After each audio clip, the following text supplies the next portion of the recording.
മുംബൈയിൽ നിന്ന് ഒരുക്കിയ ആദ്യ വിഷു പാട്ട് സമൂഹമാധ്യമങ്ങളിൽ ട്രെൻഡിംഗ് ആയി തുടരുമ്പോൾ ഗാനത്തിന്റെ പിന്നാമ്പുറ വിശേഷങ്ങൾ പങ്കുവയ്ക്കുകയാണ് ഗാനരചയിതാവ്.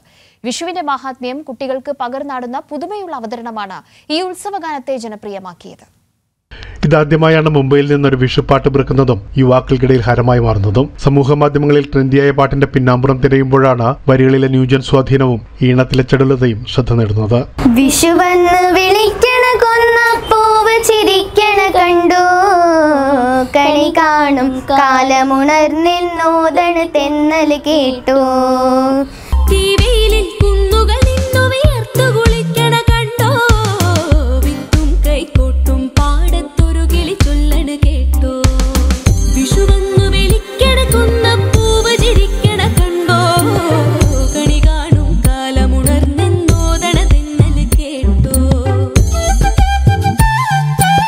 അഞ്ചു ദിവസം കൊണ്ടൊരുക്കിയ പാട്ടും ചിത്രീകരണവും വർഷങ്ങൾക്ക് ശേഷവും ട്രെൻഡിയായി തുടർന്ന സന്തോഷത്തിലാണ് കവിയും ഗാനരചയിതാവുമായ പി കെ മുരളീകൃഷ്ണൻ.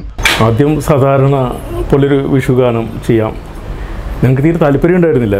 പ്രത്യേകിച്ച് മ്യൂസിക് മുമ്പൊക്കെയാണ് ഫെസ്റ്റിവൽ സോങ്സ് ചെയ്യാന്നുള്ളത്, കാരണം ഒരുപാട് പേര് ചെയ്യുന്നതാണല്ലോ. പിന്നീട് കുറച്ച് വരികൾ എഴുതി വെറുതെ എൻ്റെ മ്യൂസിക് ഡയറക്ടറായ സജിത്തിനെ കേൾപ്പിക്കുകയും സജിത്ത് ഡെവലപ്പ് ചെയ്യാൻ പറഞ്ഞു.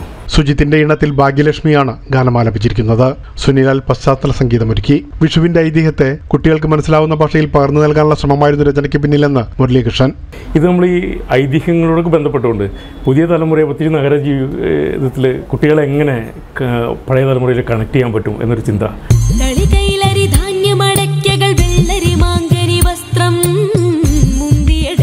ലാപ്ടോപ്പും നാണ്യം വാൽക്കണ്ണാടി നൽകിയിടാം മുത്തശ്ശിക്കൊരു സ്മാർട്ട് ഫോണും ഹോട്ട്സ്റ്റാറും കൈനീട്ടം വാങ്ങാം മുത്തശ്ശൻ ഒരു മുത്തവുമേകാം.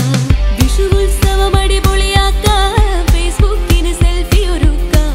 ഐതിഹ്യത്തെ എങ്ങനെ നമുക്ക് സുന്ദരമായ സങ്കല്പത്തിലൂടെ കുട്ടികൾക്ക് മനസ്സിലാവുന്ന രീതിയിൽ, നന്മ നിറയ്ക്കുന്ന രീതിയിൽ കൊണ്ടുവരാൻ പറ്റുന്നുള്ള ശ്രമം കൂടി. അപ്പോൾ കുട്ടികളെ കൂടുതൽ ഉൾപ്പെടുത്തുകയും കുട്ടികൾക്ക് ബന്ധപ്പെടാൻ പറ്റിയൊരു പാട്ട് ചെയ്യുകയും ചെയ്യാണ്. അങ്ങനെ അവരെ പഴയ തലമുറയായിട്ട് കണക്ട് ചെയ്യാൻ വേണ്ടിയിട്ടുള്ള ഒരു ശ്രമമാണ് ആ പാട്ടിലൂടെ. പുതുമയുള്ള രീതിയിൽ പരമ്പരാഗത ഉത്സവത്തിന്റെ മുഖം മിനുക്കിയ അവതരണം ന്യൂജൻ പിള്ളേർ ഏറ്റെടുത്തതോടെ സമൂഹ മാധ്യമങ്ങളിൽ നിറഞ്ഞാടുകയാണ് മ്യൂസിക് മുംബൈ ഒരുക്കിയ ഈ വിഷുഗാനം.